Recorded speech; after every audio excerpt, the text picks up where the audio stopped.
வணக்கம். Viksit Bharat bullet local for லோக்கல்ல உள்ளூர் உற்பத்திக்கு குரல் கொடுக்கணும் என்ற தலைப்பை நாம் எடுத்துக்கொள்ளும். உள்ளூர் கைவினைப் பொருட்களை நாம் செய்து வைத்துக் கொள்ளும்.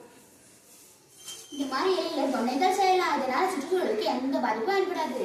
நெகிழிகளை பயன்படுத்தக்கூடாது. அதனால் பயன்பாட்டை குறைக்க நெகிழிகளுக்கான குழந்தைகளுக்கு விளையாட்டு பொருட்களையும் செய்து கொடுக்கலாம்.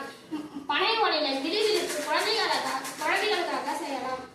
அந்த காலத்துல மிக்சி கிரைண்டர் எதுவுமே கிடையாது. அதுக்கு பதிலாக உலக்கை, அம்மி, உரல் இதெல்லாம் தான் பயன்படுத்தினாங்க. இங்க பாருங்க, நாங்க பேப்பர்ல விசிறி கூட செஞ்சிருக்கோம். இந்த மாதிரி வேஸ்டான பேப்பர் வச்சு தாமரை பூ செய்திருக்கேன். அது மட்டுமா, இந்த மாதிரி வேஸ்டான பேப்பரை வைத்து கூட செய்திருக்கேன்.